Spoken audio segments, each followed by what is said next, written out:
Chère Émilie, tu as eu cette merveilleuse idée, c'est d'enregistrer dans ton salon de coiffure. Tu me l'as proposé parce que tu aimes beaucoup un podcast qui est aussi réalisé en situation réelle où les personnes vivent et travaillent. Celui-ci s'appelle En immersion. C'est trop bien de changer et cela a été pour moi un délicieux moment de t'entendre parler de ton parcours, ton cheminement, avec le cliquetis des ciseaux, le grésillement du rasoir, la sonnerie vintage de ton téléphone, le souffle du sèche-cheveux et le ruissellement de l'eau dans le bac à shampoing. Sinon, que dire de plus pour donner envie de t'écouter et de laisser résonner en chacun et chacune ton histoire et les espoirs de vivre toujours en intensité le présent et l'avenir, malgré de nombreuses questions, ta santé, ta reconnaissance, ton amour pour ce métier, tes souhaits de changer et surtout ton amour pour les gens. Ce sont sans nul doute des interrogations propres à l'orientation professionnelle et personnelle et dans un environnement social en perpétuelle interaction avec la personne que tu es, c'est-à-dire une personne qui se construit avec les autres. Merci Émilie de m'accueillir dans ton salon. C'est super, comme ça je vais pouvoir être bien coiffée après t'avoir posé plein de questions. Ça va aller pour y répondre. Moi Bonjour. Ça va? Ah bah c'est le compte est bon, t'avais fait le chèque, ok. Voilà. Super, merci beaucoup. Bon après-midi.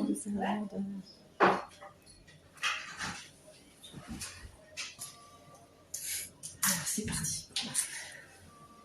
Est-ce que ça te dit alors de répondre et de en même temps me faire ma petite coupe de cheveux? Ah bah oui, je pense que ça peut être rigolo de le faire comme ça.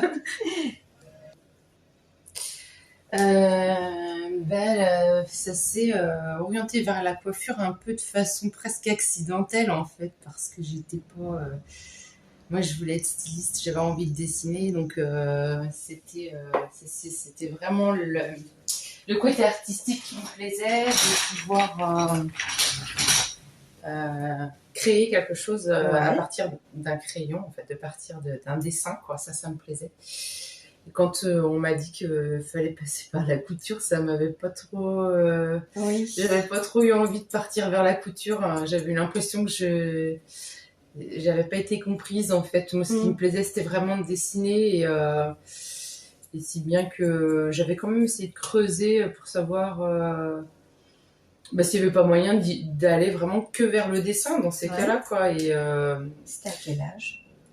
C'était, je devais avoir 14 ans, un truc comme ça. L'âge du collège. 4e, quoi. Ouais, c'est ça. Oui, parce que dans ma famille, on m'avait pas vendu. Enfin, je sais pas, voilà, je sais pas si c'est une projection, mais en tous les cas, mes parents me disaient souvent, toi, t'es une manuelle, tu feras pas les grandes études. C'était pas très engageant, c'était ni encourageant ni engageant pour. En tout cas, si j'avais voulu. Pourtant, j'ai toujours eu du caractère, mais bon, force qu'on nous le répète, finalement, on finit par y croire. Tes parents faisaient quoi comme métier? Mes parents, ils étaient restaurateurs. Hein. D'accord. Donc déjà, j'avais déjà un pied dans le commerce et je pense que finalement, sans le savoir, hein, parce que finalement, je n'avais pas l'impression d'être liée au commerce. D'ailleurs, même, je pense qu'au fond, j'aurais même tout fait pour pas être comme ce que je vivais au quotidien, parce que c'est quand on habite dans un bar-restaurant, c'est toute notre vie est tournée vers la profession de ses parents, pour le coup. C'est-à-dire que quand on rentre de l'école, on franchit le pas de la porte, il y a le bar et on dit bonjour à des gens qu'on connaît pas. Pas à force, on les connaît forcément. Il y a des habitués qui sont souvent là. Enfin, toujours est-il pour revenir à l'orientation que j'ai pas le sentiment qu'ils m'avaient encouragé de la bonne manière à poursuivre les études. Donc je me suis dit, il faut que je trouve quelque chose qui me botte vraiment pour leur prouver le contraire, quoi. Mais le côté stylisme, là, c'est de ce que je creusais. À l'époque, il n'y avait pas Internet, mais je lisais des bouquins, je regardais des émissions. C'était quand même que les personnes qui sortaient de grandes écoles qui étaient reconnues. Et du coup, moi, je me voyais bien aller dans une... Ça me faisait rêver, quoi. Ouais. Donc, je me suis dit, pour rien devoir à mes parents, puisque c'était aussi par fierté, j'avais envie de me débrouiller toute seule peut-être, ou de rien leur devoir, de rien leur coûter. Je me suis dit, je vais faire un apprentissage avec quelque chose qui a un lien avec la mode, et puis je vais me faire mon petit pécule, puis comme ça je partirai dans une grande école. Je ferai comme j'aurais voulu. D'accord. Et la grande surprise, je me plais en coiffure, et pourtant mon apprentissage s'est pas déroulé non plus facilement, parce que l'apprentissage c'est quand même dur. En entreprise, à quel âge À 15 ans. À 15 ans. En fait, à 15 ans, on est encore un enfant un petit peu, même si moi j'avais été quand même poussée rapidement. Le milieu familial. Ouais, j'étais l'aînée en plus, donc j'étais assez mature. Enfin, c'est ce qu'on me répétait, et finalement, c'est pareil. Je pense que je finissais par correspondre à l'image que les gens voyaient de moi. J'en sais rien, mais effectivement, j'ai pas eu le sentiment de faire de crise d'adolescence. J'ai pas eu le temps pour ça. J'avais eu des responsabilités assez rapidement, que ce soit au lien de la famille ou bien au lien de l'entreprise de mes parents. D'accord. Et du coup, me voilà partie en apprentissage avec une patronne, je dirais dure, mais juste. Oui. Et dur, par contre. C'est dur parce qu'il fallait, parce que j'étais un peu tête de linotte. Ah oui, mais c'était juste alors. Avec le recul, je trouve juste, mais sur le moment, je trouvais que j'avais une vie dure par rapport à mes copains-copines qui avaient l'air tellement cool au lycée. Alors ma justice, c'était que j'avais un petit salaire, moi au moins. J'avais ça pour me consoler, je pouvais sortir, m'acheter mes fringues, me faire plaisir pour être à la mode, puisque j'aimais vraiment tout ce qui touchait au vestimentaire, aux chaussures, tout ça. Donc ma consolance, c'était aussi que finalement je me trouvais bien dans ce que je faisais, plus que ce que j'aurais prédit en fait. Et très rapidement, ma patronne m'avait donné goût à ce qui me plaisait le plus dans la coiffure, c'était les chignons, les coiffures de circonstance. Elle était passionnée par ça. Donc j'ai passé énormément de temps sur mes têtes malléables. C'est des têtes d'entraînement qu'on a pour s'entraîner, quoi. Ça s'appelle comme ça. Dès que j'avais un moment libre, je me faisais un plaisir de travailler tout ce qui était tresse, chignon. Passionnée en fait. Je pense que c'est en lien avec le fait que j'ai reçu une éducation par des personnes passionnées en fait.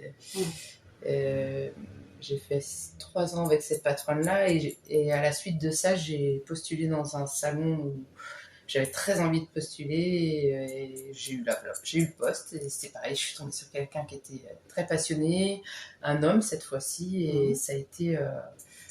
j'ai travaillé 2 ans avec lui. C'était un salon particulier pour que tu... Celui-ci, il était pas loin d'où j'habitais, et puis c'était le plus joli de la commune, c'était le plus branché. Ça me plaisait bien, je pouvais venir en vélo à ce travail-là, et j'ai fait du coup 2 ans pour avoir mon BP là-bas. Et... Avec un homme, avec un homme, petit salon de coiffure en fait Oui, enfin petit, on était que tous les deux, ouais. En apprentissage encore? Oui, le BP c'est aussi en apprentissage, ouais. Donc toujours indépendante en fait. Comment ça, indépendante? Financièrement. Oui, parce que... Parce que tu avais ton petit salaire. C'est ça, complètement indépendante, puisqu'à l'âge de 18 ans, en fait, j'ai pris mon appartement, et du coup, finalement, j'ai pas mis beaucoup d'argent de côté. Oui. J'ai très vite, ça a été assez vite mis au placard finalement, cette idée de styliste. Ouais, de me payer mon école et de partir, puisque ça voulait dire aussi quitter ma région, aller sur Paris. En fait, à cette époque-là, tu étais dans l'effervescence de brevet professionnel, ce BP, c'est ça? C'est ça. Et puis, après, tu comptais faire quoi après le BP? J'avais très envie de voyager quand même, donc Londres me faisait rêver parce que pour moi c'était le secteur où il fallait aller pour la mode. La mode. C'était Londres ou Milan et de toute façon j'ai toujours aimé la langue anglaise, donc l'idée c'était d'obtenir mon BP et de partir à Londres. Et donc j'ai obtenu une bourse avec une association rennaise, Jeunes à travers le monde. Ah oui. Et je suis partie 6 mois à Londres en voulant travailler dans la coiffure, chose qu'on nous a un peu déconseillé. On nous avait dit ne comptez pas travailler dans une branche que vous allez choisir. Si vous n'êtes pas très à l'aise en anglais, vous allez prendre un peu ce qui va se présenter plus que ce que vous pointez, quoi. Et moi j'étais déterminée. En plus j'avais pris anglais en option dans mes examens et je m'en étais sortie presque mieux qu'en français, donc tout me donnait à croire que je pouvais y arriver. Oui. Et j'ai fini par j'ai décroché un job dans un salon de coiffure et puis j'ai même travaillé dans un autre salon de coiffure parce qu'au final le monsieur me sous-payait parce qu'il disait que j'étais française. D'accord. Et sauf que le monsieur me laissait dans le salon de coiffure toute la journée, en fait. Je prenais tous les rendez-vous et c'est lui qui coupait. Mais moi, je m'ennuyais, en fait, parce que j'avais envie de coiffer aussi. Et au final, je suis partie dans un autre salon. Donc j'ai fait, sur 6 mois partis, j'ai fait 4 mois, 5 mois de travail. Je suis restée 1 mois à faire un peu la touriste et puis chercher un travail, un appartement. Et puis après, j'ai travaillé, j'étais trop contente. Et j'arrivais à me débrouiller avec mon anglais, mon petit anglais que j'ai quand même perfectionné durant les deux mois où j'étais à l'auberge de jeunesse. Voilà, quand on est avec d'autres étrangers, quoi, on n'a que la langue qui nous lie, on n'a pas le choix que de s'y mettre, en fait. Oui. Et ça t'a plu, cette période-là? Énormément. Énormément, ouais. Qu'est-ce qui t'a plu le plus?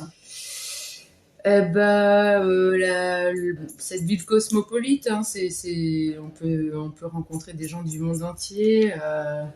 C'est aussi dans la rue, on voit des gens très différents. T'avais 20 ans? J'avais 23 ans. 23 ouais. Et puis assez libre en fait, c'était une belle époque, oui. Ouais, c'était sympa. Puis j'ai bien aimé la vie à Londres. Je sais pas ce que j'ai avec la langue anglaise, je trouve que c'est assez facile une fois qu'on a un peu saisi le. Puis en plus les Anglais sont vraiment pas jugeants, ils sont pas du tout moqueurs si on fait des fautes, très tolérants. Ici, on est un peu franglais plutôt que anglais dans la façon de parler. Ils adorent les Français, de toute façon. Voilà, c'est ça. Aussi bien que nous, on raffole de l'accent anglais, qu'on trouve que c'est charmant. Je crois que c'est pareil, on marque des points quand on a notre accent anglais, français, alors qu'on se donne du mal pour avoir l'accent anglais. Oui. Mais plus on se donne du mal, plus c'est rigolo, je pense. Ouais, c'est un bon challenge de partir à l'étranger. Je conseille à tout le monde. Ça nous oblige à sortir de notre zone de confort et au-delà de la langue, et c'est aussi se repérer dans un nouvel environnement. Enfin, moi, jusque-là, c'est vrai que l'apprentissage avait été assez plan-plan, j'avais pas pris trop de risques. C'était 3 ans au même endroit et 2 ans dans un autre endroit. Il n'y a pas de grosse prise de risque. Que là, j'ai quitté ma famille, mes amis.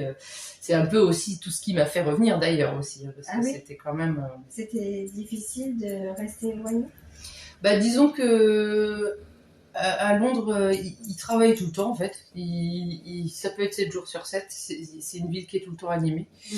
Donc je travaillais beaucoup et quand je travaillais pas, mes amis que je m'étais fait là-bas.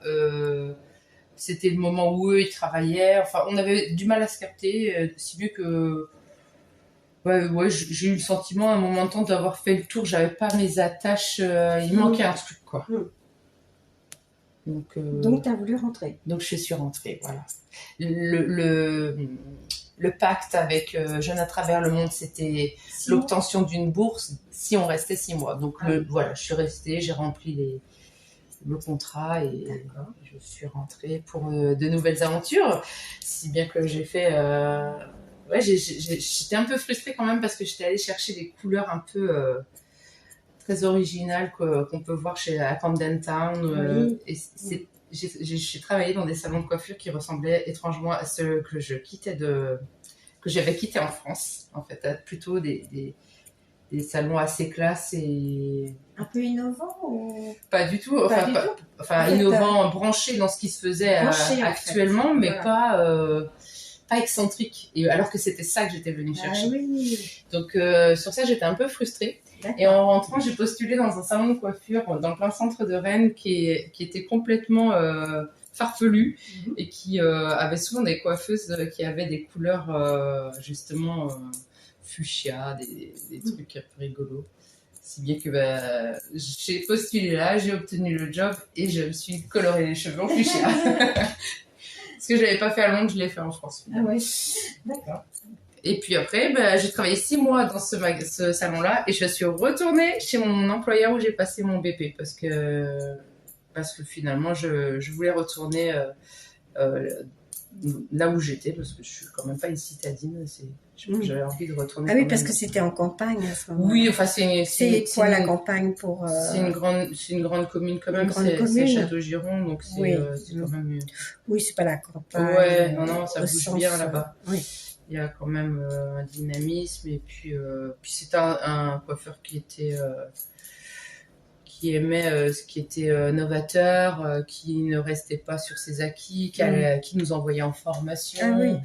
Enfin, il y avait vraiment à faire dans ce salon. Je savais que je pouvais encore apprendre. Et à ses côtés, c'était le bon emplacement. Puis lui, il avait besoin de moi, il m'a proposé. J'ai dit, ok. Donc on a refait affaire pendant, je sais plus, 2-3 ans, jusqu'au moment où je suis tombée enceinte de mon fils. D'accord. Donc on a quand même travaillé longtemps ensemble. Je crois qu'on a dû travailler 6 ans tout ensemble.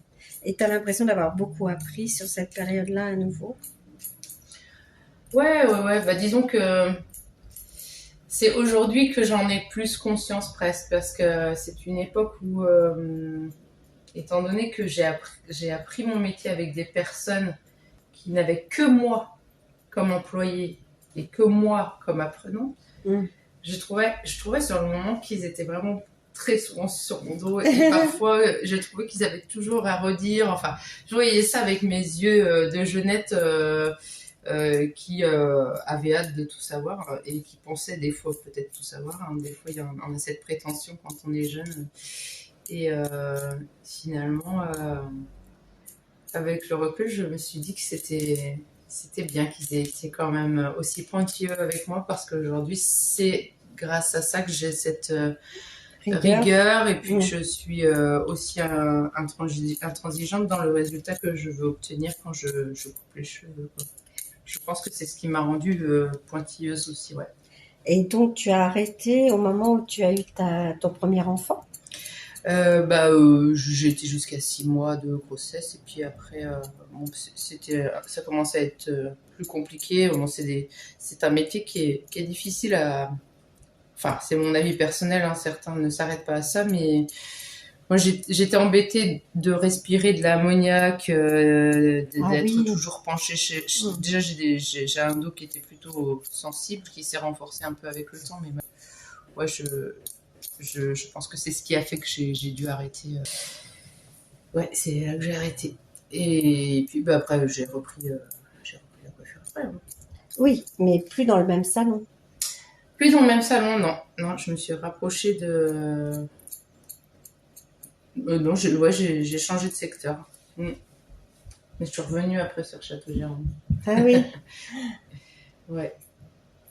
Et donc, qu'est-ce que tu as voulu faire alors après par rapport à ton métier? Est-ce que tu as voulu changer de métier ou tu y as pensé ou avec l'arrivée d'un enfant J'ai pas souvenir, je me posais trop la question. Tu savais que tu resterais dans un salon de coiffure, dans ton métier? Ouais, je crois que je me suis pas trop posé la question à changer de métier à l'époque parce qu'en fait déjà j'avais trouvé un autre salon de coiffure où il y avait là, c'était la première fois que je faisais ça en France, c'est que j'arrivais dans un salon de coiffure où il y avait une bande de filles avec une ambiance de folie parce que ça rigolait beaucoup. C'était une découverte un peu pour moi où j'avais toujours été dans un salon où c'était bon, on rigolait, c'était sérieux, mais on rigolait un peu, mais c'était sérieux. Ouais. Tandis que là, j'arrivais dans une fine équipe où j'ai découvert l'ambiance des collègues, vraiment, quoi. Parce que je l'ai découvert aussi à Londres, dans le deuxième salon, mais on était 13 ou 14, c'était immense. Ah, et oui. puis, tout le monde avait... ça parlait anglais beaucoup dans la réserve, mais je comprenais pas tout, en fait, parce que malheureusement, mon anglais était quand même un peu pauvre. Et puis, comme tout le monde était étranger, chacun avait son accent. Et quand ils sont à l'aise, ils parlent tous rapidement. Enfin, j'ai pas connu vraiment le plaisir d'être dans une vraie team. Là, c'était tout à fait le cas. Là, vraiment, il y avait une super ambiance. Et ça a été j'étais en remplacement pendant 6 mois dans ce salon. Et ensuite, elles avaient un autre projet ailleurs. Et en fait, je les ai suivis parce que ça m'avait donné trop envie de repartir. Ah oui. Ailleurs. Donc du coup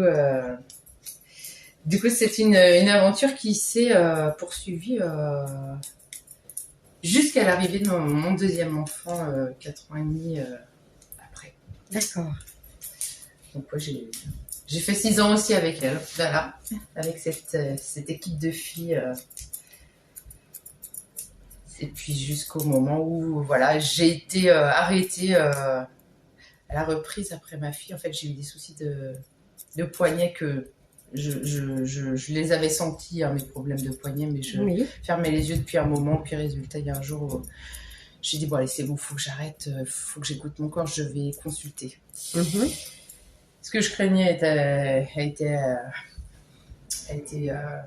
dit, verbalisé par mon médecin. C'était l'arrêt qui me pendait au nez. Effectivement, c'était nécessaire. Un problème médical qui t'empêchait d'exercer ton métier, en fait. Exactement. Et là, il a fallu que je recherche pendant un bon bout de temps. On a mis du temps à mettre le doigt dessus, mais ça a été très, très long.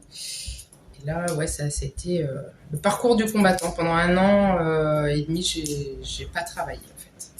J'ai été 6 mois au chômage et 1 an en arrêt maladie, quoi. D'accord. Ça a été long et dur. Là, ça a été passage à vide, quoi. Oui. Passage à vide. Et puis, c'est vrai que quand on fait la même chose depuis l'âge de 15 ans, on se rend compte que si je me sens pleine de vitalité, c'est aussi grâce à mes clientes et au fait que je m'éclate dans mon travail, en fait. C'est un tout, vraiment, quoi. Je me suis sentie un peu toute seule, pour le coup. Ah oui. Donc ouais.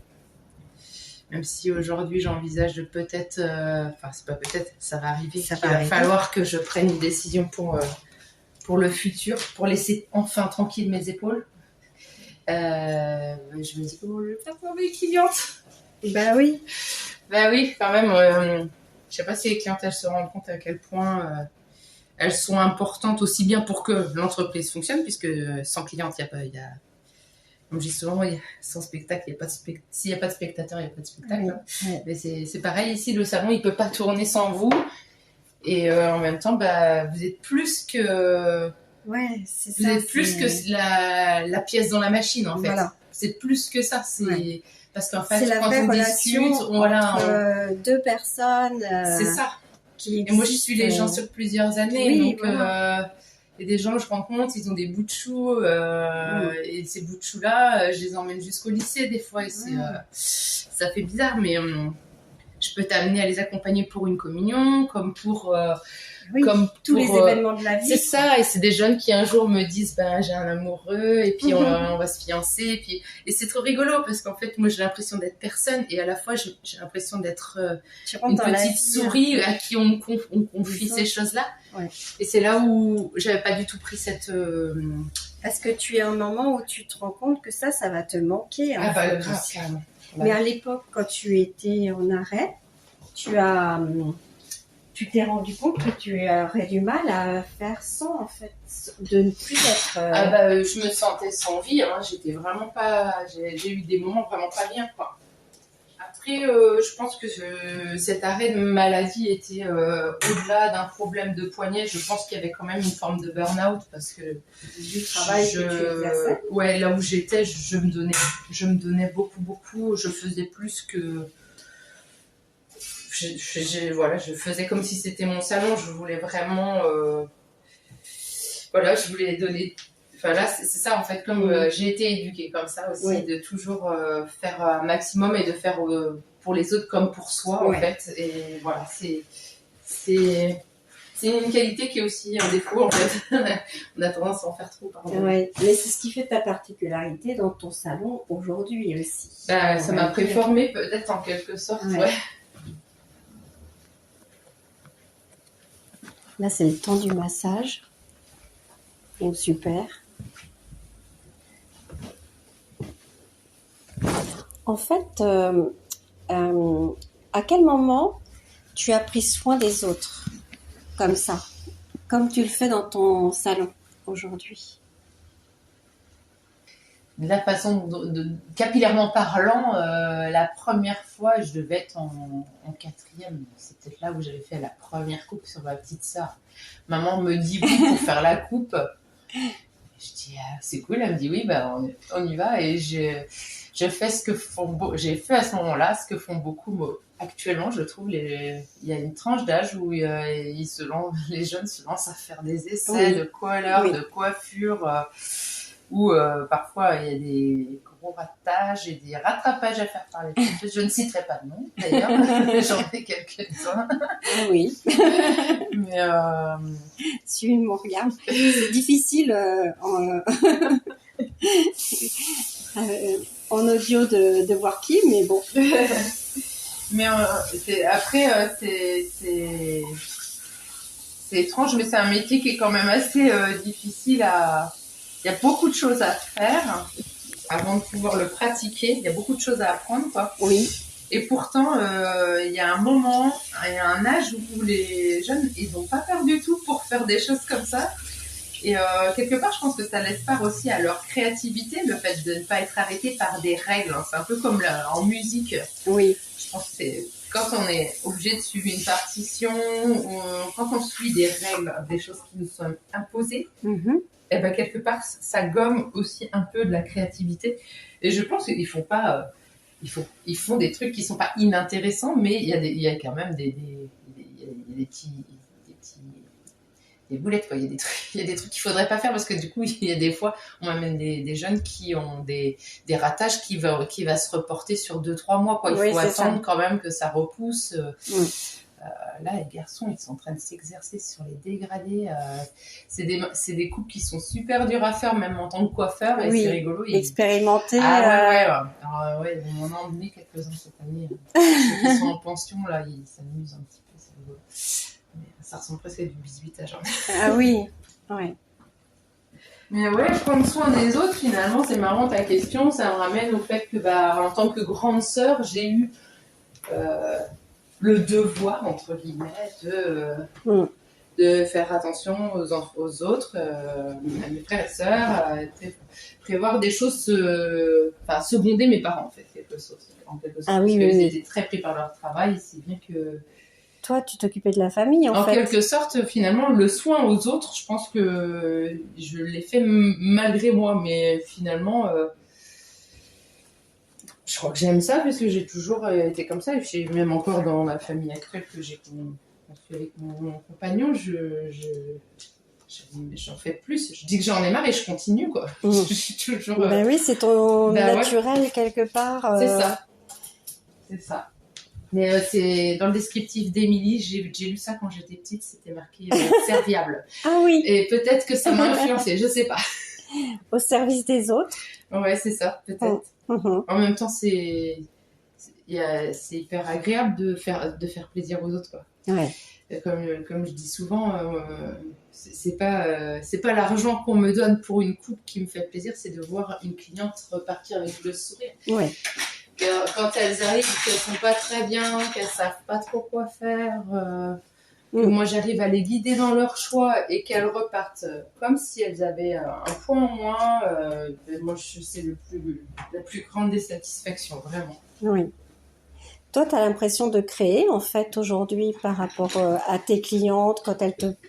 Enfin, toi, tu t'adaptes, tu cherches des solutions, tu parlais des jeunes qui font de la création, là, qui sont un petit peu... voilà. Oui. Bah oui, je fais de la création, on va dire, mais sauf que moi, c'est de la création qui est quand même, en quelque sorte, mesurée quand même, puisque du coup, je sais exactement où je vais. Ce que j'explique souvent aux clients, nous, on nous apprend à voir les coupes en 3D, en fait.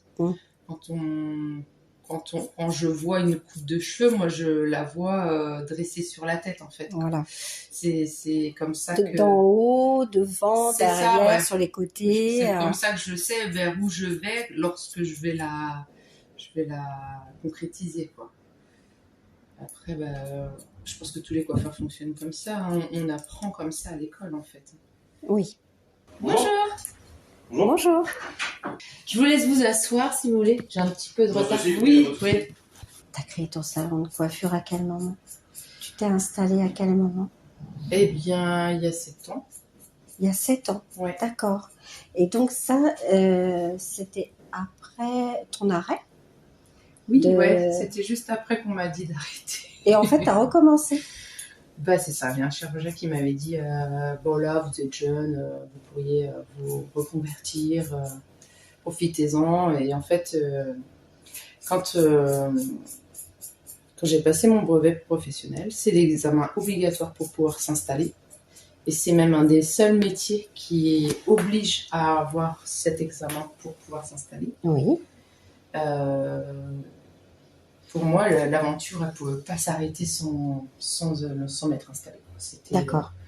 Il fallait que tu te donnes... Donc, j'ai bien entendu ce qu'il m'a dit, le chirurgien, mais c'est peut-être la bretonne têtue qui dort en moi qui a dit pop. Avant de fermer mon chapitre, je vais quand même... j'avais commencé un truc, j'ai passé un examen, c'est pas pour rien. Je vais ouvrir mon salon. Et ensuite,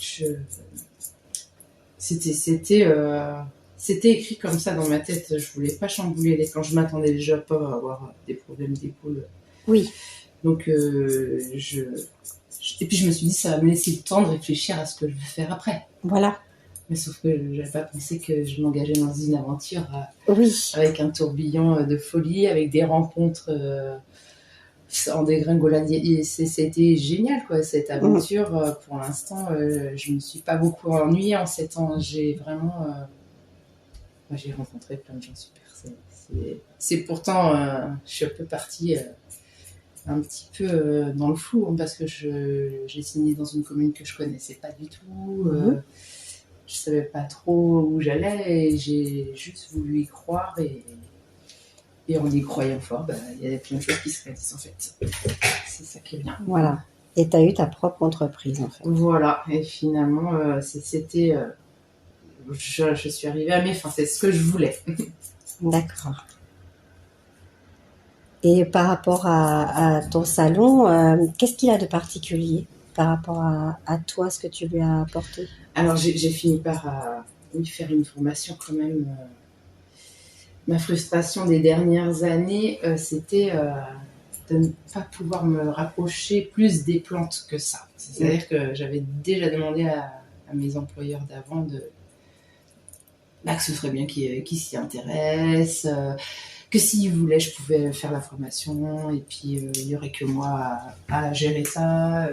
Mais personne ne semblait très intéressé par ça. Donc, voilà, je me suis dit, si je m'installe, ce sera vers les plantes que je me dirigerai. J'essaierai de trouver de quoi soigner les gens par le biais des plantes et de colorer les cheveux par les plantes. Donc j'ai fait une formation juste avant de m'installer et avant de m'installer, d'ailleurs, j'avais fait 6 mois de coiffure à domicile parce que j'avais quand même un petit peu la crainte qu'au bout d'1 an et demi... ce soit perdu un peu Non, que ce soit dur en fait. Je voulais tester mon corps parce que je n'étais pas sûre de mon corps en fait. d'être aussi longtemps en arrêt, ça m'était pas arrivé depuis le 15 ans. Donc Oui, forcément, je ne oui. savais plus trop si mon corps pouvait lui faire confiance. Est-ce que mes épaules allaient supporter d'avoir une cadence parce que c'est quand même un métier physique. Hein, et c'est non-stop du soir au matin. Donc, enfin, si, je m'impose maintenant d'avoir des pauses. Grâce à mon chien, je prends une pause. C'est vrai que finalement, très vite, quand je me suis installée, j'ai fini par m'imposer la même cadence que mes patronnes et mes patrons précédents m'imposaient un peu speed, un peu on part en pause 10 minutes, un quart d'heure et une demi-heure trop tard, et puis tant pis, et puis c'est pas grave. Sauf que voilà, maintenant j'emmène mon chien au travail et comme elle a besoin d'une pause absolument, je m'impose une pause grâce à mon chien. C'est ton ange gardien. C'est mon boss, je sais pas. Mais sauf que maintenant, je m'arrange comme je veux avec. Je peux prendre ma pause genre, je m'arrange avec mes clientes. Si elles sont disponibles sur le temps du midi, je prends ma pause plus tard. C'est pas grave. D'accord. Mais tu essayes de garder un rythme correct par rapport justement à ton corps et à ce que... depuis le Covid, ouais. Depuis le Covid. Post-Covid, ouais. Ouais, ça a changé quelque chose. C'est ce que j'avais dit, mais c'est pas ce que je faisais. Ah oui, d'accord. C'était l'idée aussi de s'installer pour pouvoir avoir finalement le poste qui me convenait le mieux parce que vu l'arrêt que j'avais eu, je n'étais plus... j'ai été déclarée j'étais plus apte en fait. Oui. Et quand c'est comme ça, soit il y a un aménagement de poste qui est proposé, et là ça n'avait pas été le cas. Les employeurs ne pouvaient pas me proposer d'aménagement. Du coup, je me suis dit, le meilleur aménagement que je puisse avoir, c'est quand même moi qui suis la mieux placée. Oui, donc, pour le faire. Peut-être que c'est en ouvrant mon salon que je pourrais mieux écouter les besoins de mon corps. Sauf que quand on crée son entreprise... On est la pire des patrons. C'est pas... Tu n'as pas pris soin de toi, en fait. Pas toujours, non, ouais. Mais depuis que j'ai mon chien, c'est quand même mieux. Alors.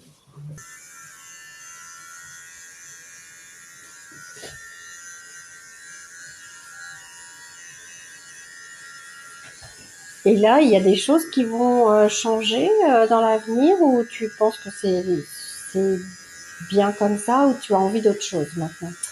Eh ben, vu que les années commencent à bien passer, là, il va être temps que je commence à réfléchir sérieusement vers quoi je me dirige. D'accord. Ça semble s'éclaircir vers le milieu culturel, le milieu de la bibliothèque m'intéresserait.